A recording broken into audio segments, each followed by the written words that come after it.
Hello, everybody, and welcome to another segment of GIC TV Live. We have a very special interview today with author and philosopher James Olson. For those of you that don't know about his work, he is known as, for lack of a better term, he's an integral philosopher. He has won 5 National Book Awards. He explores how distortions and even destructive polarizations can occur in politics, culture, and our relationships when one brain hemisphere is dominated by the other. James is going to talk to us a little bit about all of the issues involved and that each of us must learn to consciously integrate the contrasting views of the world provided by each brain hemisphere. I'm very, very happy and very lucky to have James join us today.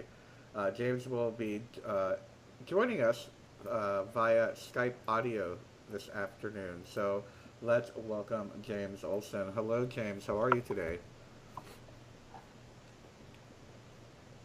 James, are you muted? Hello, can you still hear me? Yeah, we can hear you. How are you? Can you hear me, James? James, can you hear me? Yes, I do. Okay, sorry about that. Welcome to the show. How are you doing this afternoon for you, is it? Yes, it's 1 o'clock, just after 1. Okay, great. I'd like to welcome you to the GIC TV webcast here. We have had you on the show before, and we really enjoyed our discussion. And of course, the subject matter of your book is very exciting for those of us in the consciousness movement and in activism, for that matter. So let's start with. Could you tell us a little bit about yourself? What got you interested in philosophy, integral philosophy, and the left brain, right brain subject matter? Well, I got really interested in the integral process and left-right brain studies after I attended a workshop one weekend. It was hosted by a neuroscientist from the University of Texas, and we were mapped, our brains were mapped through when we answered a series of questions that had been prepared based on Ned Herman's 4-quadrant thinking brain model. And I had always known that, or always heard that the most important thing we could know is to know ourselves. And that was really foremost in my mind when I started looking at this, because I thought, what could be more important to know about ourselves than the brain? Because all of the decisions we make, even the decisions about what to believe, are based upon how we process information.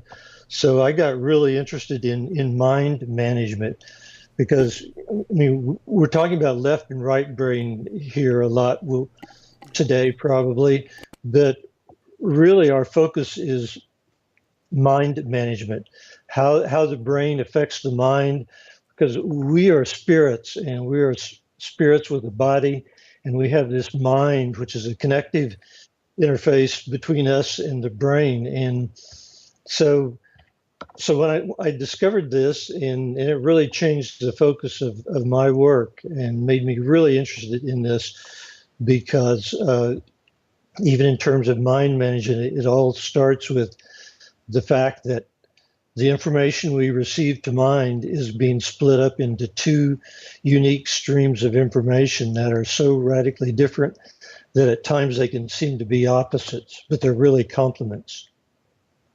I can see how that would be, and I can't help but wonder if you could please explain to all of our viewers out there and our listeners. Can you tell us a little bit? Let's start off, since we're going to be talking about the different aspects of the brain. Can you start off by describing the characteristics of the left brain versus the right brain to give everybody a handle on our discussion today? Sure. They're opposites in many respects. For example, the left brain is analytical. We've known that for a long time. And what analysis does is take things apart. So the left brain disassembles things in order to try to see what's inside and what makes it tick. The right brain assembles things. It assembles parts into wholes and holes into greater holes. It's, a popular term is holon, which expresses the fact that every whole is also a part of something, and every part is a whole into itself. So there's this aspect going on. So they're opposites in that respect. And so another way that the left brain and the right brain are have a different orientation is the left brain is interested in our individual self, in individual protection, individual rights. And the right brain is interested in our collective welfare and collective, and it sees the big picture. For example, the right brain sees the big picture and the left brain sees the details. So that's another, fundamental difference between the two. And uh, so one's exclusive, the left brain's exclusive, um, and the right brain is inclusive. The left brain is a serial processor, and the right brain is a parallel processor. And we see this in the fact of intuition, which comes to us from the right brain in a flash, much as the way a parallel processor works. And the left brain develops its understanding sequentially. It looks at the parts one at a time to understand the parts well. So the two brains have these are examples of some. I could go on in the book. There's a long list of the differences between the two, but that's the basic difference. One sees the big picture, one sees the details, one takes things apart, and the other assembles, unifies. An example of when I say taking things apart, it separates units of reality. So if you have a problem with something, you can just catch those people and put them in prison, and that separates them from your problem. Killing is a act of separation. So. Okay, I see. Now, let me ask you, is it fair to say that in some of the metaphysical studies that I've done in the past and whatnot, to simplify, I was told to look at it as one is linear logical and the other is more intuitive cyclical? That's right. That's right. Okay. And which one's which? The left is the linear logical? Yes. Okay. Yes. That's the brain that's common in most males, and that tends to be their strength. And I hadn't brought up the term brain dominance, but that's something probably we need to at least mention. Yeah. That we have these two brain hemispheres, but one or the other tends to dominate in an individual. And in most men, the left brain dominates their thinking. In most women, it's the right brain. But there are a lot of factors that can alter this and kind of disguise it. And one of the most common is that women, although they tend to be right brain dominant, are educated in a left brain culture, in social institutions, learning institutions that are set up by men and reflect male ways of perceiving reality.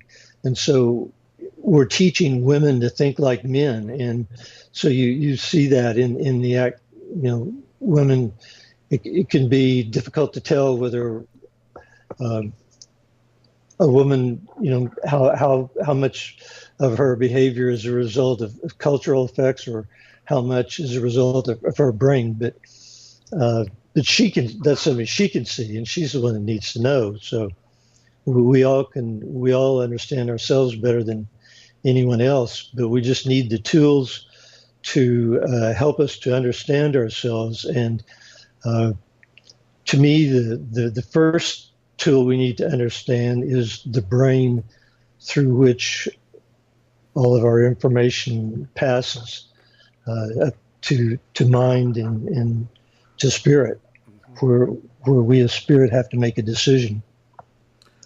And that's a great intro to my next question. I wanted to ask you. Um, First of all, is it fair to say, and I don't know how much of your book, the Left Brain, Right Brain, A Whole Brain Path to Peace, covers this, but is there something that you feel or that you've thought about or theorized as far as is the mind the whole both hemispheres working together? Well, mind is a different energy system. It's the mind is separate from the brain. The brain can be taken apart and looked at under a microscope. Mind can't. Right.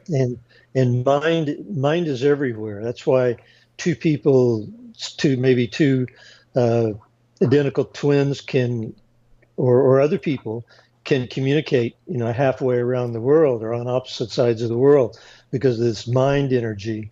Uh, and so the two hemispheres of the brain are interfaced, to use computer technology, are interfaced with the mind and connect somehow through electricity or whatever to mind. And so they're different, and yet they're working together as one as well. So, is it fair to say that mind transcends the physical characteristics of the left brain and the right brain? Yes, yes. In I think of mind as a ideas as kind of a mental building block, that there are parallels between the physical world, the mental world, and the spiritual world. There's a oneness that is revealed in the fact that parables and allegory are so powerful because there is this unity between. And so the mind and the brain work together, and in a sense there's a left mind and a right mind. Roger Sperry did some of the first split brain research back in the 70s. And in 1981, he won a Nobel Prize in medicine for his research into split brain behavior. And what he uh, discovered was that it seemed as if there were actually two minds. That the two, the I mean, let me put it differently. He said that each of the hemispheres had its own consciousness, and that reflects the connection between mind and brain. That because consciousness is probably more of the mind than it is the brain, although there's consciousness in everything. So so let me say that scientists have since discovered or concluded that uh, it's not quite that simple, that the two hemispheres have their own consciousness, that there are actually many areas of consciousness. And I think it's fair to say that each cell has its own consciousness. So uh, they've kind of backed away from embracing the language he used, but his concept is still accurate in that the two hemispheres have each see reality differently, and they process information. They process and react to what they see in different ways, and this information is given to spirit through the intermediary energy of mind. It's some way that mind is really an energy that allows spirit, which is eternal, to connect to our physical body, which is temporary. And so mind is this communicative energy that not only allows us to communicate with each other, but allows intercommunication between the various organs of the body to inform us spirit of what's going on. Does that clarify it? Yeah, it is clarified, and if anything, it brings me to want to go deeper a little bit in the sense that I can't help but think or feel what you're saying is when, especially when you say that there is I guess what we're talking about here is energetic polarity or polarity characteristics of even on a cellular level. Um, so is that fair to say? Is there somewhat of a polarity in the consciousness even of ourselves? Yeah, the polarity seems to be everywhere. The left brain is a polar brain.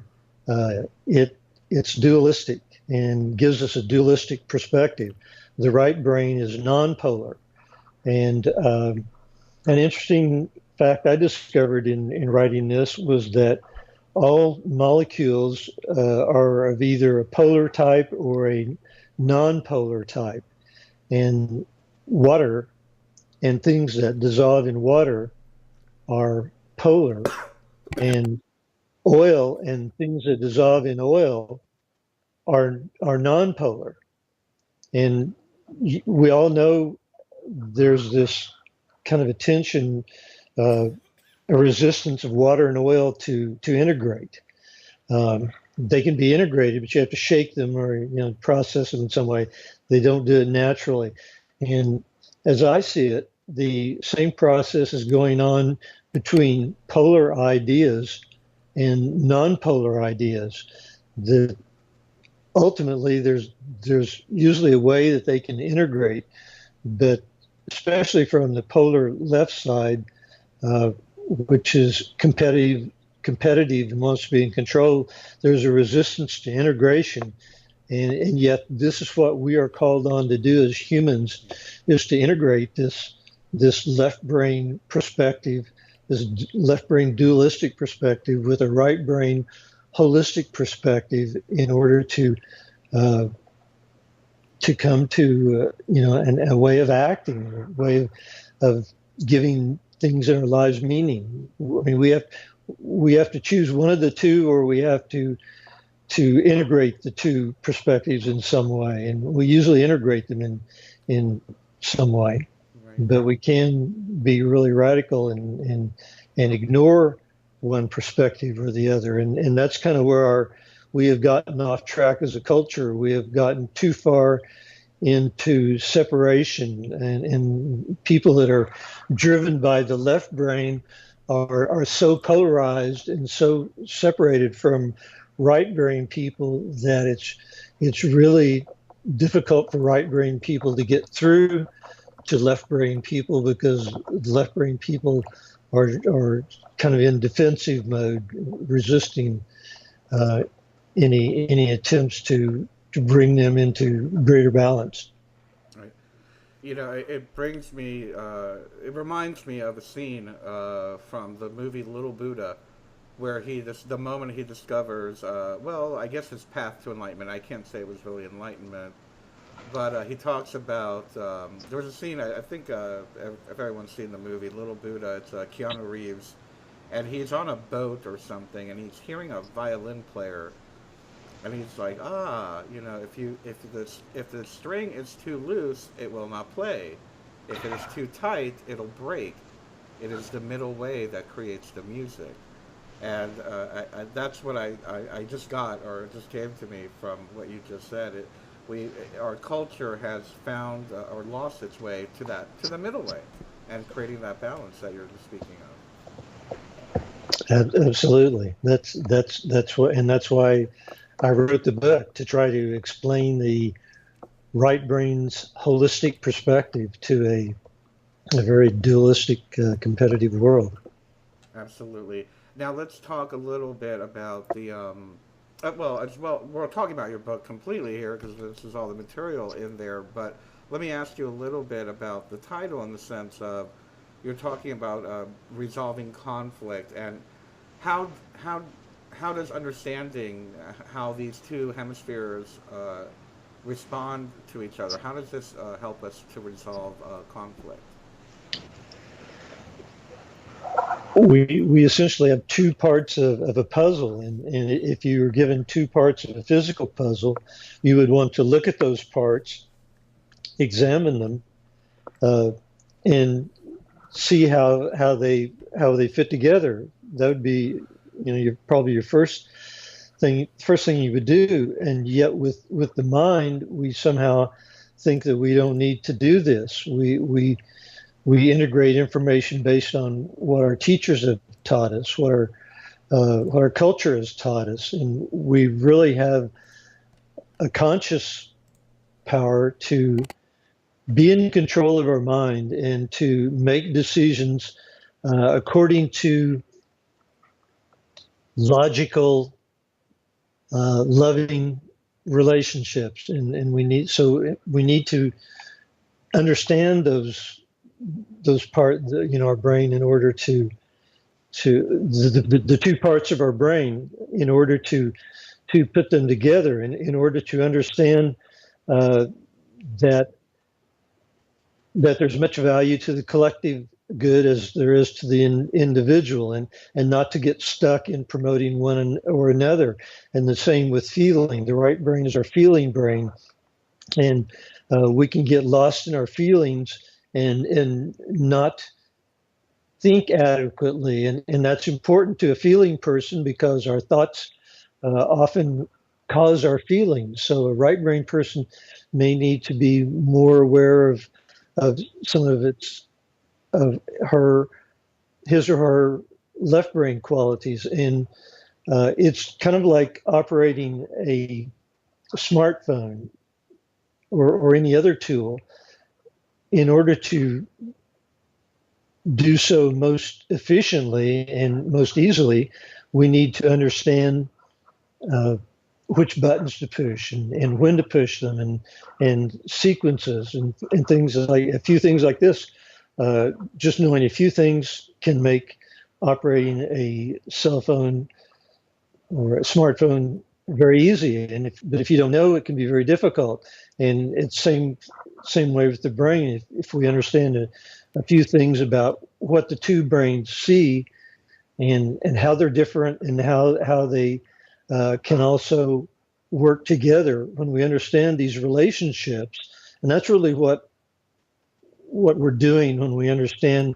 When I'm saying we need to understand both sides of the brain, we need to understand the relationship of the two sides. And once we do that, we're all smart enough to put the information they give us together. This is not really a complex thing that you have to learn. It's just understanding the two sides of your brain, what they see and what they do, and in that way, it becomes relatively easy to put their inputs together, to put the information together that they give us. Right, right. And it's the first thing that comes to mind for me right now is I remember getting this training during my spiritual, my early spiritual life from spiritual teachers and whatnot, and how sad it is that we really don't see this in the public school system. Or, I mean, this is something that you would have to literally specialize in to get any information to understand the characteristics of left brain, right brain, living and thinking. And I just wonder, what are your thoughts in the sense of, how could we better bring the education of the brain to the public? Well, that's what I think about full time. Oh, good. Yes. uh, because it is so important, and it's ironic that we spend so much time on so many things that are of less importance than the brain that processes all of those other things. Right. So, I mean, you just have. Well, the first thing is to understand it yourself. If you're listening, read, get a book, from the library, buy a book, or go to my website. You can read one chapter. It's a long chapter, and it's probably the best and most enlightening chapter in the book. And you can read that free on my website. You can also, there's a chart in there of left and right brain characteristics. It's a longer chart. And you can look at that chart and look at how everything on the right side works together as a whole, and how everything on the left side works together as a whole.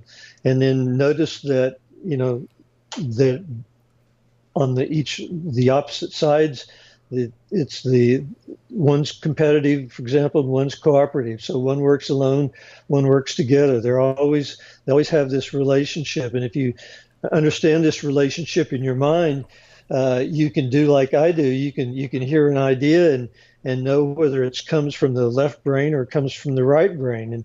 And that can be important to know, because if you want to use your whole brain, you want to consult each brain. And so if the brain tells you two things, do you know whether that's the right brain telling you something, its view, and the left brain giving its view, or is that just the left brain giving you two different views, which could also happen? So in order to kind of understand what's happening to you in this process of managing your mind and your brain and managing information, you need to know whether you need to be able to tell the difference between left brain information and right brain information.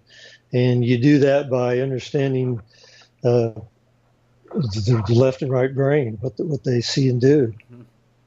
Very good, very good. And today is Valentine's Day. We're recording this here on Valentine's Day. Men are from Mars, women are from Venus. Does the idea of understanding our brains, do you feel that this can help men and women better understand each other? Oh, absolutely. Because really the biggest difference between men and women is in the brain. Women are more often driven by their feeling brain, and so men need to understand what that means, and in order to understand that better, you look at all of you don't just look at feeling or that the women are interested in the collective or the cooperative. You look at the whole package.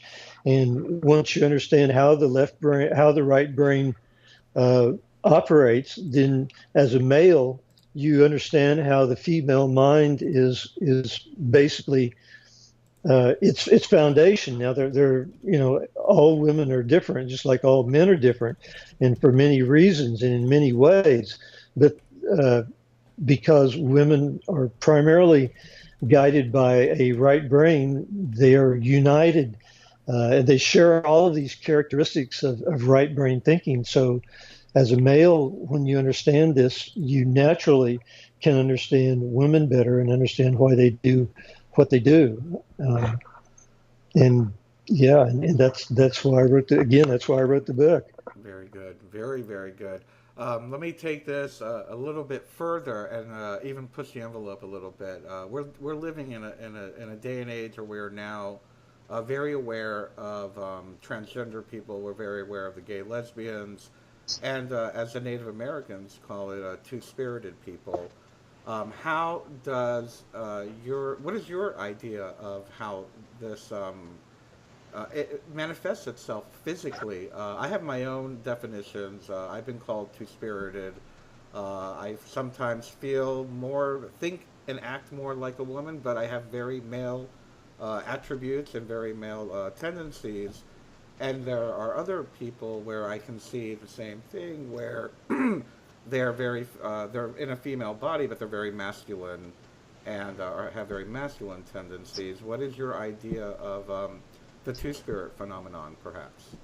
Well, first of all, sexuality is on a continuum. We talk about the two extremes, and I'll get to that, but you talked about the complexity of having male attributes and female attributes, and we all do. We all have these. In some people, they're more apparent than in others, um, and it's a very complex thing. And so it's often hard to even understand ourselves, let alone others. But as I see it, there are really two factors going on here. There's the mental energy and there is the physical energy. And the physical energy, I'm talking about our bodies and the nature of our sexual organs, the nature of our hormones that are coming into the body. That produces a sexual component, and then there's the mental component, which is really what we feel, and it's the component that gives us gender. And so there are two perspectives in mind.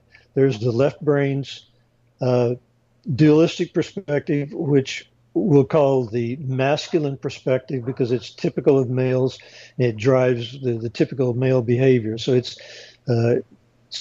there's the masculine perspective and there's the feminine perspective. And we already said that most men have the masculine or the left brain perspective. But the key word here is most, because not all males are left brain dominant. Some males are right brain dominant. And again, there's this whole continuum. There's not just two types. But so they're extreme. There are males that are extremely masculine, and there are males that are moderately masculine, and there are males that are barely masculine, and all in between. So what happens is sometimes you get a masculine perspective in a feminine body, or a feminine perspective in a masculine body, and when that happens, the feminine perspective, whether it's in a male or a female, it's the same perspective, right. And it develops into the same fundamental perceptions. Now, perception is something that's affected by cultural inputs and the what other people are trying to get us to do, but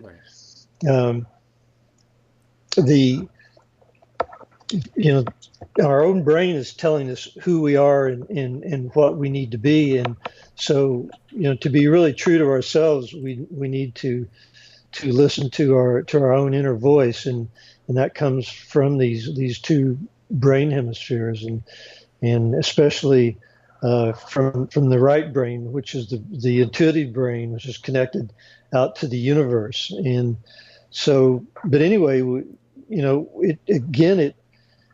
who we are, more than anything, it depends on which hemisphere is directing us.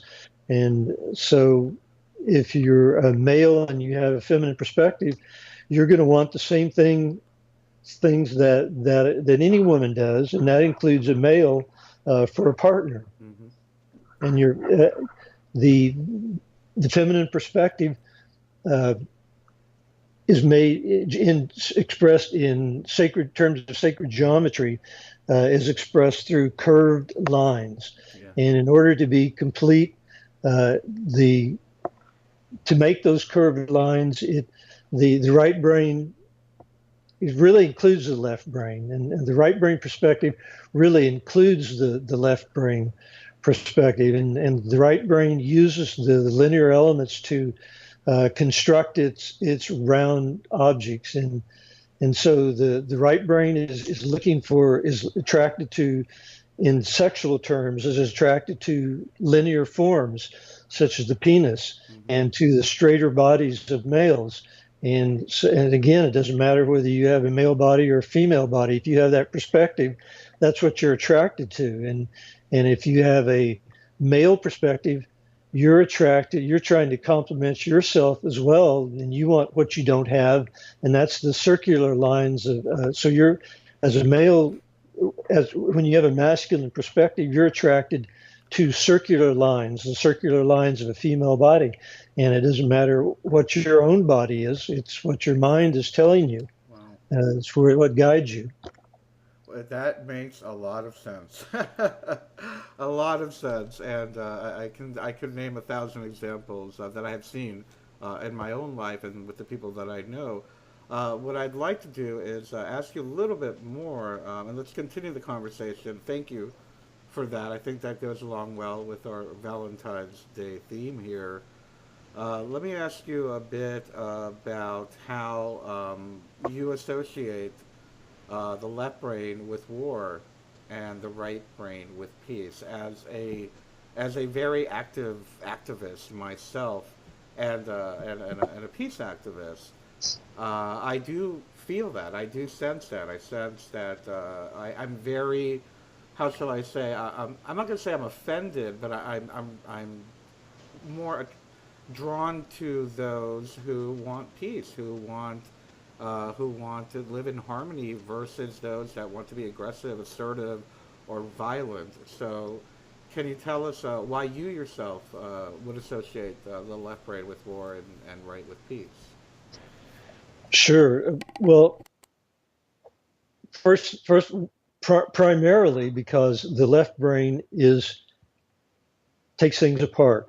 We've known that for a long time. We call it analytical. When we're talking about we disassemble, and when you disassemble things, you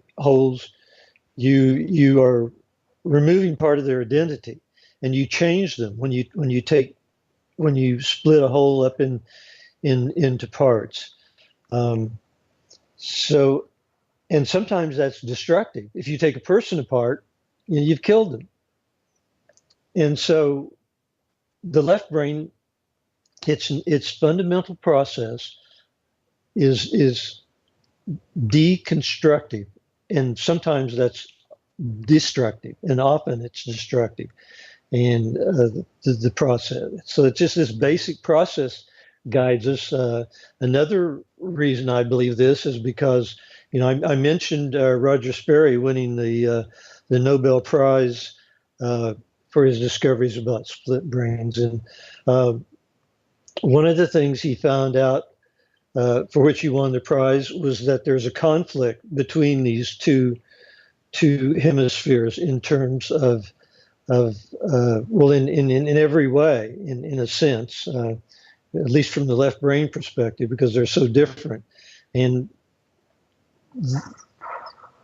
and I mentioned the tension between the polar and the non-polar, which of these two brains are. So there's this conflict in trying to bring them together, and for part of this, to help you better understand in this conflict, the left brain is competitive, and it's in charge of our security. The left brain takes care of us. That's why it's selfish. And being selfish is good as long as it's used in balance, because we have to take care of ourselves first in order to take care of, to be alive, to take care of someone else. So that's the left brain's job. And so it's very control oriented, and it doesn't want to do what the right brain wants it to do. It doesn't understand right brain people.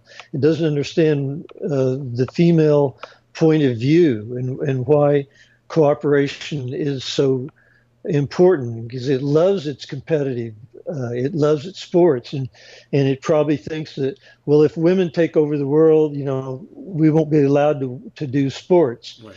Or something like that. It gets these fears. The left brain's our fear brain. It's energized by fear, whereas the right brain is energized by love. And these two extremes are so, in every respect, are so different that there's actually the conflict between the position that the right brain would have us take and the position the left brain would have us take if we were to listen to only one or the other. And so, again, our job is to somehow bring these two sides into harmony, into integration. And that's getting rid of, and the way you do that is to get rid of the conflict, because peace is our natural birthright. Peace is everywhere, and you can find it, in a closet or in a monastery or in a forest, or you find it in various places. And the reason we don't have it is because of all the conflict that comes into our lives in taking care of ourselves and managing our information. And so we need to get rid of this conflict in order to get back to peace. And so the question is, how do we best resolve conflict? And I guess each person has to do that. But to me, the place to start is to be aware that it starts within the brain. It starts in the contrast of left brain ideas and right brain ideas. And there's a cultural right brain and a cultural left brain. And the cultural right brain is most made up mostly of Democrats and liberals and and other independents. And the cultural left brain is made up mostly of Republicans and people who in certain and many conservatives, because the left brain is our conservative brain. Mm. And so what we need is to understand one another better. We need to understand where the other is coming from and not demonize the other side. And that's kind of where our culture has.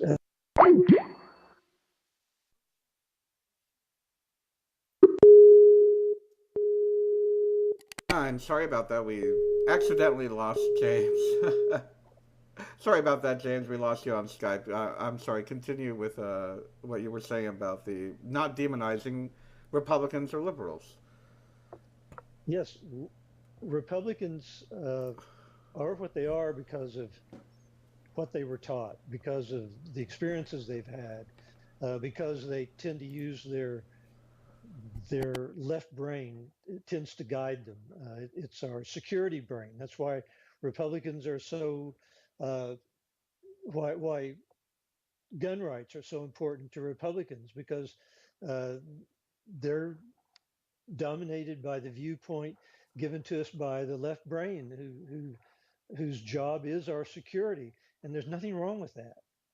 You know, we Right. need people to express that Abs- opinion. And the same thing on the right side of the argument. The right side has its own perspective on what's going on, and it sees certain things, and it's advocating for those things. And they because it's kind of this war situation, we've taught that when somebody has a different opinion, and we tend to get into these arguments, but and get angry with one another. But we just need to understand that everybody's trying to do the best they can given what they know, and understand that there's people that are really confused on both sides yeah. of the argument, and it really muddies the argument. Conservatives aren't always conservative, and liberals aren't always liberal. We have a bunch of conservatives who think that the most important thing in the world is states' rights. That they want to be able to control things at the state level, where because they know the value of local control. But when an issue like uh, cannabis comes along, when states want to legalize cannabis or marijuana, all of a sudden they're not for state rights anymore.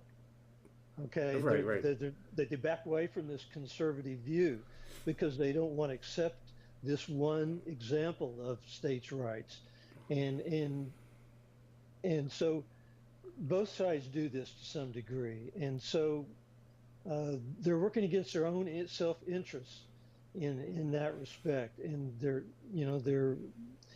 not accept so anyway, but that's just an example of how conservatives aren't always conservative, and liberals aren't always liberal. And we need to, if we better understood what being a real conservative was, uh, we could be better conservatives than if we just listen to the news show and get our ideas of what's conservative from the media. Absolutely, absolutely. I can't help but want to ask you now, with the way that the world is, or I should say, the way that I see in my perspective, and we'll talk about perspective and perception in a moment.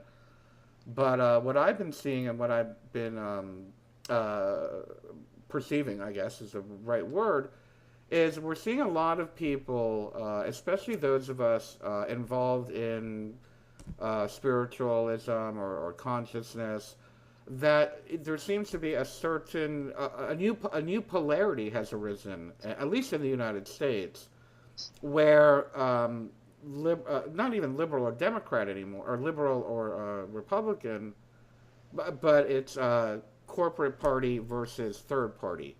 So we're seeing a new split there, and I'm wondering what is your take on that, and how does this play out in the left brain, right brain experience? Look at the Occupy movement, for example. They want nothing to do with Democrats or Republicans, and would like to see a new third party or a fourth or fifth party step up. And is there room for that in our country, the United States? And how does that play into the left-right paradigm? Well, my thought is that our political systems are so powerful and so entrenched that it's going to be difficult to change them. So it's going to take some black swan event or some really powerful event to change them. But I think probably some of the splinter groups are thinking that, seeing the same thing, that they'll never change, and believe that the only solution to our problems is to develop a third party, because uh, and people, and get a majority there, and work from maybe a centrist party of some sort. And I think that's a good possibility. Yeah. Um, Buckminster Fuller said, when a system was uh, unworkable, you really needed to build a new system, and I think that's what's happening. I think Yeah. globally our systems are breaking down because the powers that be uh, just absolutely will not relinquish control, or allow substantial changes, and that the only way that we're going to change our world is to have those systems break down. Yes, I don't know whether it's unfortunate or fortunate, but I do see, and I'm very lucky to be a part of well, I guess being one of the people that are trying to create the new path, and really am very happy to see that so many people are I guess, treading new ground is the word I'm trying to use.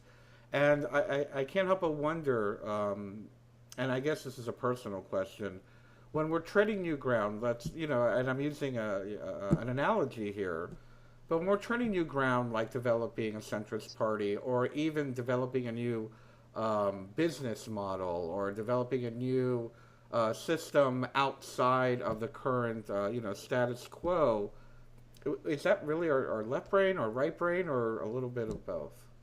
Well, the right brain is the systems brain, and the left brain, because it integrates things. A system is an integration of elements. And so the left brain gives us the individual elements of the system, and the right brain integrates these elements into a process that accomplishes some goal. And so it's, we're always, in most cases, we're always using both sides of the brain. And so the systems does use, in order to do systems planning, we do need to use both sides of the brain. And the right brain, being holistic, really is the part of us that unifies the left brain's information. So they're always working in team.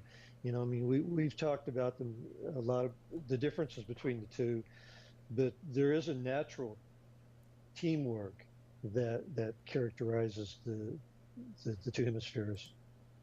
That's a really good thing to hear. If anything, I feel that for me, I find that those trendsetters or path creators are going to be a great example of the unification that you talk about, of unifying the left and the right brain hemispheres. Um, We have about 8 minutes left, but I really wanted to touch on a common misnomer of the differences between perspective and perception. A lot of us in the consciousness or spiritual activist movement sometimes mix the two up, and I feel that this is an integral part of understanding of how our brain works. So, could you share with us the differences between perception and perspective? Yes, perspective is what we see. You start with a physical perspective. You know, depending upon where you are, you see different things, and you can just be on one side of something and see nothing of the other side. And perception is that body of, is that comes to us that we create based on the meaning. Perception is what we make of what we see, what it means to us, and it's uh, perspective is very simple and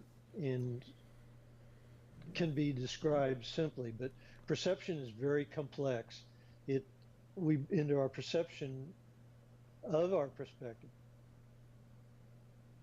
we take all of our education and experience and apply it to what we've seen. So uh, again, perspective is very simple and can be and it, oh perspective is in the moment. Uh, Uh huh. Perception, we use the word perception to describe perspective that we have had, but it's really after the moment it becomes perception because once we've seen it and it comes into the mind and we've processed it, we've altered it according to what we want to see and how we want to see it and what we've been able to see uh, according to how well our mind perceives or our eyes perceive. So perspective again is very simple and perception is very complex. I see. I see. Okay. Thank you for that. That's very very helpful, and I hope that clarifies well the definitions for many of us who use those terms often. Uh, one. And we have it. The left brain has a dualistic perspective, and the right brain has a holistic perspective. And so from the left brain, if we could split them and just take the left brain perspective, we would develop a left brain based perception. And the same thing with the right. If we saw only the right brain's perspective, we would develop the perception that's characteristic of right brain people whose perception is based on the right brain. Ah. Okay. Very good. Very good. Let me ask you, and I think we have time for one or two more questions. Let me ask you about the fact that you draw heavily from something that you refer to as modern revelation. What is modern revelation? Well, I believe that God has never stopped communicating with his children, his her children. Uh, People have been receiving messages in various ways, channeled messages, visions from God throughout the centuries, and some of these have been given the church's stamp of authority and made it into the canon of the Bible. But in some cases, God, we don't when we don't can't agree on whether it's from God or not. We tend not to accept it. So, but there are books such as A Course in Miracles that are widely accepted. Uh, Examples of channeling, and the Urantia book's another. A Course in Conversations with God's that series. These are books that are widely considered as modern revelation. God speaking to man and put in book form, like the Bible or other holy books. I see, and I couldn't agree more. I feel that we are definitely at a time where many people seem to be receiving, well, like you said, modern revelation.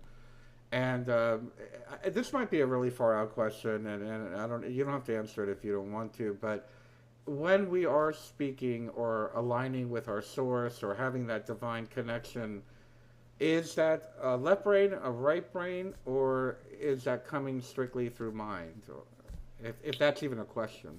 But what's your Well, take? no, it's a good question. I would say it comes from the right brain because the right brain is I look at the left brain as our ego brain, and the right brain is our God brain, and the right brain is gets fed by intuition, and that's instantaneously, as Yeah, you would expect. That's a very efficient the sort of communication you would expect to come from the angelic realm. But really, the right brain sees the big picture and it communicates with everybody. And the left brain is really focused on our Earth experience. So it's definitely a right brain experience. But that's not to say the left brain isn't involved. And I'm not sure how much, but the left brain does help us to understand the details right, right, right. sometimes.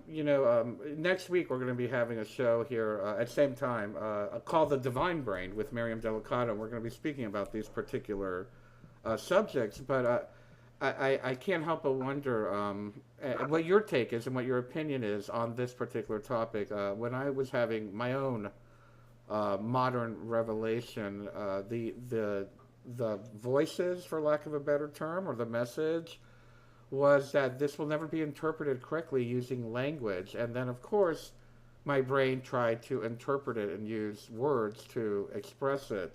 I can't help but wonder what is your feeling on that phenomenon where we hear so much that when people have these divine moments that there are just no words to describe them. But is there a way to unify that?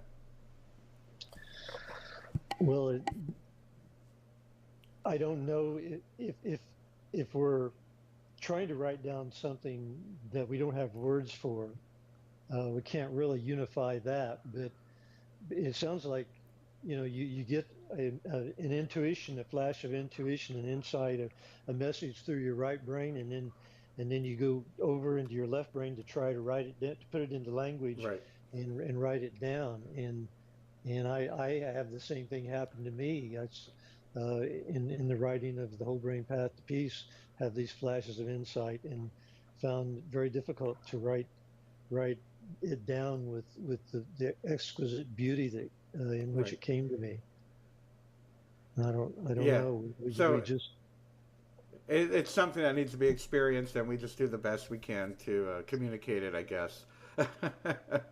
exactly just try to understand it as well, and keep that flash of insight as long as we can. Yeah, absolutely.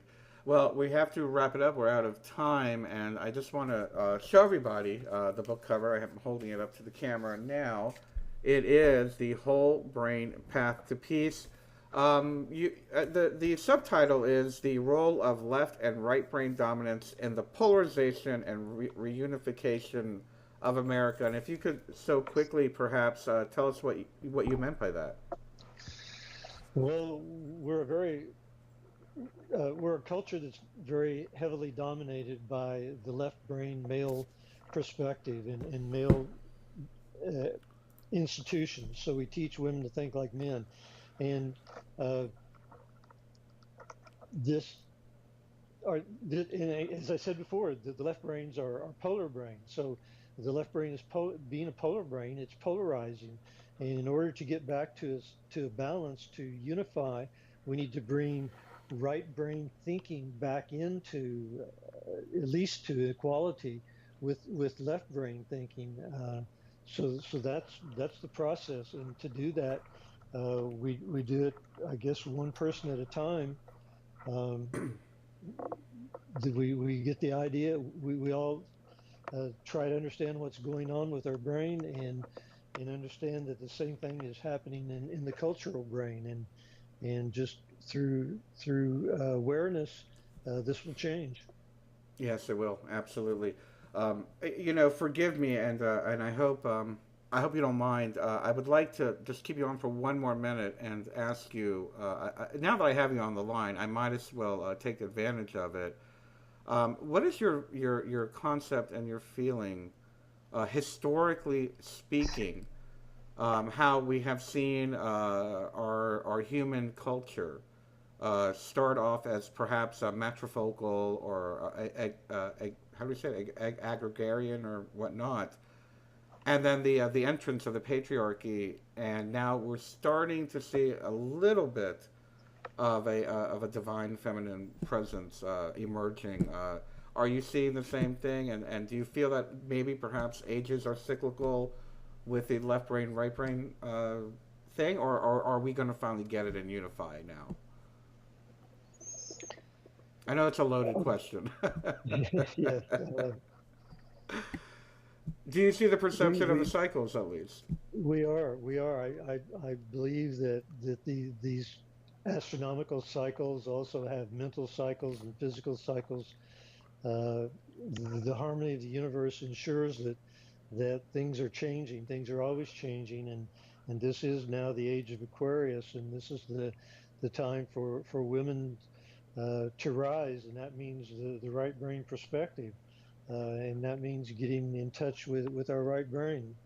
It's all part of the great change, and I know a lot of people that are working on this in various ways from various perspectives, all trying to help bring the divine feminine into greater prominence. Absolutely. Well, I thank you for taking the time to answer that so honestly. And again, let me just remind everybody it is the Whole Brain Path to Peace, and we've been speaking with James Olson.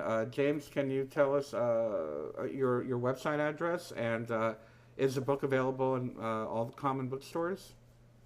Yes, the website is the thewholebrainpath.com, thewholebrainpath.com, and the book is available in many bookstores. You can get it online. It's available in a couple of different ebook forms, and there's a lot of good information at the website. Um, so, and again, you can read one of the best chapters and find that chart on my website under the book page. Great, fantastic. Well, we thank you so much for joining us today, James, and taking time out to share your perspective and your wisdom with us. And I hope that everybody takes the opportunity to get a copy or at least take a look at the first chapter. There's lots of information in there that can really help us with what we're doing. I know we have a specific audience that watches us, and this is a part of our work to understand how our brain works, how important it is to know the characteristics of it. And please remember, next week also we'll be touching on the brain. We'll be discussing the divine brain with Miriam Delicato. Is there any last words of wisdom that you would like to leave us with, James? That Well, the divine brain is the right brain, and I just want to say namaste to everyone, uh, and thank you so much for having me on the show. It's been a real pleasure. I always enjoy visiting with you, and I'm always here for you. Anytime I can be of service, I'll be back. Oh yes, yes. We would love that. We would love that. I would love to talk about the divine brain with you as well. Anyway, we thank you for being available to our friends and to our members, and again, thank you for joining us. Thank you, everyone. I want to wish you all a very, very happy Valentine's Day. And I just want to thank you for all of your support over the years. Thank you for supporting us today. And thank you for your future support here at the GIC. Just one very quick announcement. Next Tuesday, we are moving to Revolution Radio for our radio shows. For those of you that know, it is the home of Kerry Cassidy, Sean Jacob Morton, Dave Corso, Roxy Lopez, and we'll be joining basically all of our friends over there every Tuesday at noon Eastern Time. Our first guest is going to be Jeff Harvey, and what I would suggest is you come to the GIC.org and look at the event page. Jeff Harvey has a very interesting story to tell, and we're going to be talking about a lot of different things as well as healing, radionics, remote viewing, uh, clinical detoxification, and just so much more. So I hope you'll join us for our debut show over at Revolution Radio and next week with Miriam Delicato. Thank you very much, James, and thank you, everyone. We love you very much. Bye bye now.